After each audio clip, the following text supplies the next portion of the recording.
Website designing के series में हम ये जो वीडियो देख रहे हैं, इस वीडियो में देखेंगे हम कि एक्चुअल डोमेन क्या होता है, होस्टिंग क्या होती है और एसएसएल क्या होता है, राइट। सो सबसे पहले अगर हम वेबसाइट बनाना स्टार्ट कर रहे हैं, वेबसाइट डिजाइनिंग सीखना स्टार्ट करें, तो हमको समझना जरूरी है कि डोमेन किसको बोलते हैं, होस्टिंग किसको बोलते हैं और एसएसएल क्या होता है, और हम ये कौन से प्लेटफॉर्म से बाय करते हैं और इसका एक्चुअल कॉस्ट क्या होता है। अगर हम डिजाइनर बन जाते हैं तो क्लाइंट को क्या कॉस्ट में पे करना चाहिए, क्लाइंट से कितना पैसा लेना चाहिए, ये सब हम डिस्कशन इस वीडियो में करेंगे।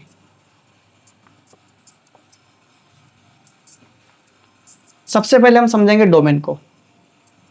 अब जो डोमेन है, जैसा कि आप किसी भी होम का एड्रेस या किसी भी कंपनी का एड्रेस, तो आप क्या करते हैं, एड्रेस पे जाते हैं। सपोज आपको किसी पे ऑफिस पे जाना है तो आप पूछते हैं कि भाई आपके ऑफिस का एड्रेस क्या है।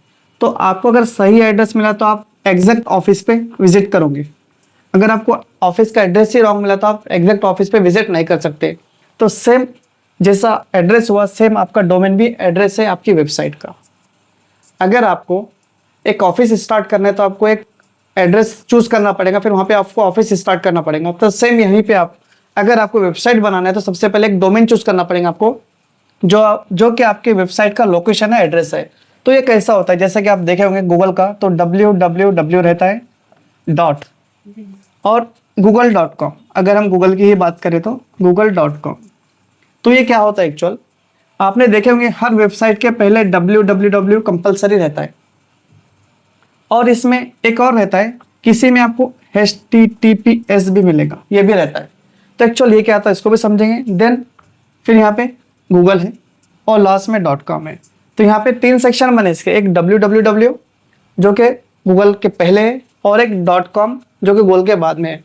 तो जो गूगल है इसको बोलेंगे हम डोमेन नेम। सो आप जो डोमेन नेम चूज करेंगे ये डिपेंड करता है, आप पर्सन नेम से भी रख सकते हैं और कंपनी नेम से भी रख सकते हैं।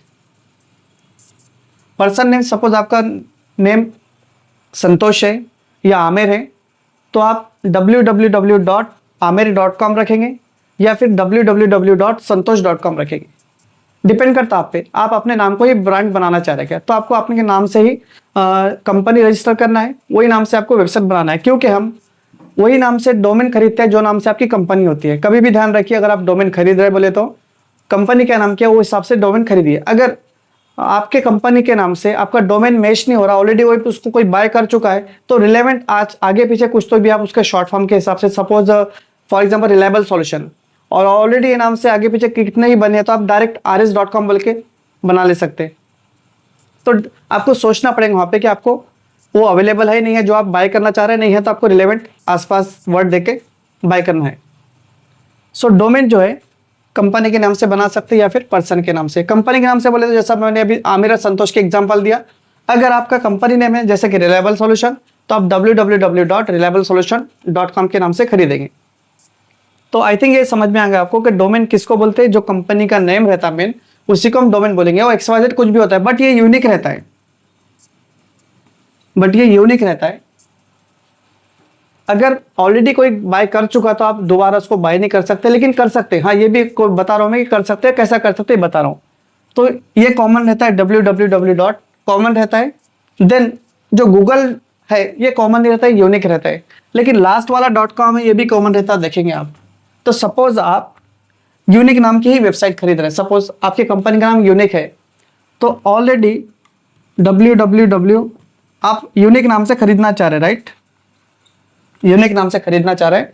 बट अगर आप जब सर्च करेंगे प्लेटफॉर्म पे क्या यूनिक नाम का डोमेन अवेलेबल है या नहीं है, तो यहाँ पे आप जब टाइप करेंगे www.unique.com तो हो सकता है प्लेटफॉर्म पे अगर वो ऑलरेडी बाय है तो आपको मैसेज आएगा कि this domain is not available.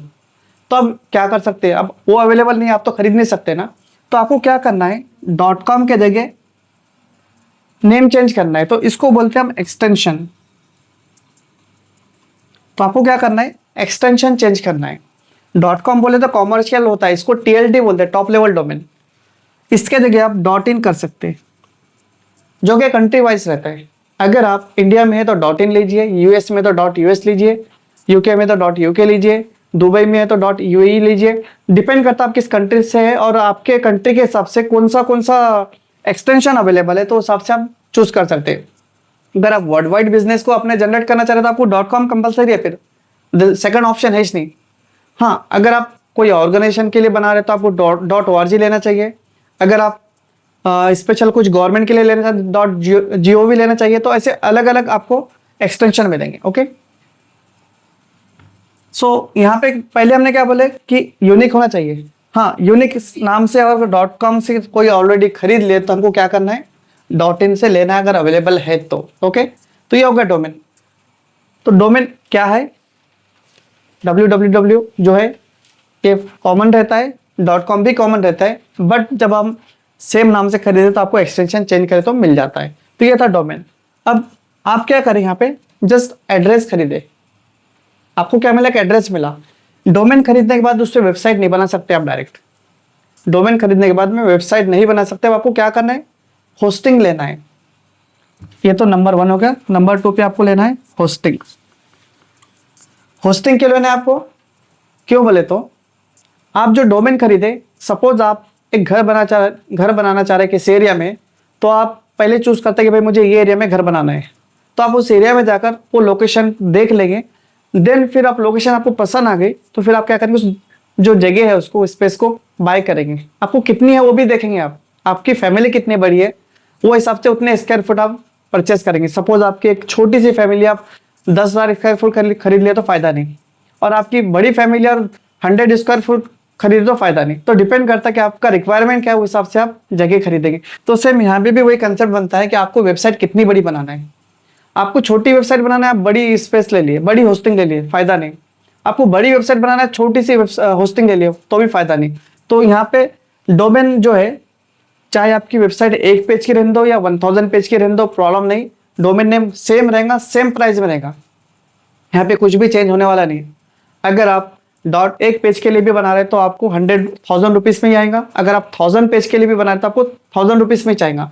लेकिन अगर आप होस्टिंग में आप वैसा नहीं कर सकते। होस्टिंग बोले तो एक जगह है। अगर आप 1 पेज की वेबसाइट बना रहे हैं तो आपको हो सकता है 2000 में आपको होस्टिंग आ जाएगा। अगर आप 1000 पेज के बना रहे तो आपको वो 2000 की जगह आपको 20,000 देने की जरूरत पड़ सकती है, डिपेंड करता। तो पहले आपको ये देखना है कि आपको वेबसाइट कितने पेजेस की बनाना है, वो हिसाब से आपको होस्टिंग खरीदना पड़ेगा। तो होस्टिंग क्या है, जगह है। तो हम क्या करें, डोमेन खरीदे, एड्रेस आ गया, देन होस्टिंग खरीदे बाद ही हम वेबसाइट बना सकते हैं। क्योंकि हम जो वेबसाइट बनाते हैं ना तो उसमें इमेजेस रहते हैं, कंटेंट रहता है, वो पूरी फाइल्स कहाँ रहती, होस्ट रहती है, किसी जगह पे स्टोर रहती है। तो वो कहाँ रहती है, पूरी होस्टिंग में रहती है। तो हम डोमेन और होस्टिंग एक ही प्लेटफॉर्म से खरीद सकते हैं या अलग अलग प्लेटफॉर्म से भी खरीद सकते हैं। एक ही ईमेल से खरीद सकते हैं, अलग अलग ईमेल से भी खरीद सकते हैं। बट अगर एक ही जगह से खरीदे तो हमको पॉइंटिंग में प्रॉब्लम नहीं होगा। अगर अलग अलग जगह से खरीदे तो पॉइंटिंग में प्रॉब्लम होने वाला है, लेकिन वो भी सॉल्व हो जाता है। इतना बड़ा रिस्क, लेकिन बेटर है एक जगह से रहना। क्योंकि सपोज डोमेन कहीं और है और होस्टिंग कहीं और है, और कोई और डोमेन का भी अलग अलग डेट पे दोनों एक्सपायर हो रहे हैं, तो आपको समझ भी नहीं आएगा कौन सी चीज़ कब एक्सपायर होने वाली है। अगर आप बिजनेस आपको मालूम नहीं है, वो एक्सपायर हो गया तो फिर आगे मुश्किल होने वाला है। तो बेहतर है एक जगह से हो और एक ईमेल से हो। तो आई थिंक आपको समझ में आकर डोमेन किसको बोलते हैं और होस्टिंग किसको बोलते हैं। तो आप एक जगह खरीदे, बाद में कंप्लीट लोकेशन देखकर जगह खरीद ले। अब आपको क्या करना है, वहाँ पे बिल्डिंग बनाना है। मतलब आपको यहाँ पे वेबसाइट डिजाइन स्टार्ट करना है। अब यहाँ पे आपको वेबसाइट डिजाइन स्टार्ट करना है। तो उससे पहले मैं इसमें बात किया था कि डोमेन, होस्टिंग और एसएसएल की। तो नेक्स्ट टॉपिक में हम देखेंगे वेबसाइट डिजाइन के बारे में। बट अभी इस वीडियो में जो हमारा एसएसएल बाकी है, जैसा कि आपने जगह खरीद लिया, बिल्डिंग बना लिया, तो वहाँ पे आपको सिक्योरिटी चाहिए। आप गार्ड रखते या फिर सीसीटीवी कैमरा लगाते, तो हमारे पास वेबसाइट के लिए भी सिक्योरिटी चाहिए, जो कि है एसएसएल। तो एसएसएल जो है आपको एज ए सिक्योरिटी प्रोवाइड करता। जैसा मैं यहाँ पे बात कर रहा था कि www के पास HTTPS भी रहता, तो एक्चुअल पहले HTTP रहता है। अगर आप SSL नहीं लगाए तो HTTP रहेगा, और SSL लगाए तो HTTPS हो जाएगा। अब यहाँ पे सिक्योर हो जाता है। तो अगर आपका डोमेन www के साथ में ओपन करे तो भी होता, और ये हटाकर ये लगाए तो भी आपका डोमेन ओपन होता। तो आई थिंक आपको समझ में आएगा डोमेन क्या रहता है, होस्टिंग क्या रहता है और SSL क्या रहता है। तो इन सिंपल, डोमेन एक लोकेशन है, होस्टिंग एक जगह है, और SSL उसका सिक्योरिटी है। ओके, मिलते हैं नेक्स्ट वीडियो में इस टॉपिक के साथ के डोमेन को कहां से बाय करेंगे, होस्टिंग को कहां से बाय करेंगे, और SSL उसके साथ कनेक्ट होता है नहीं होता है, उसके बारे में देखेंगे, प्रैक्टिकली देखेंगे।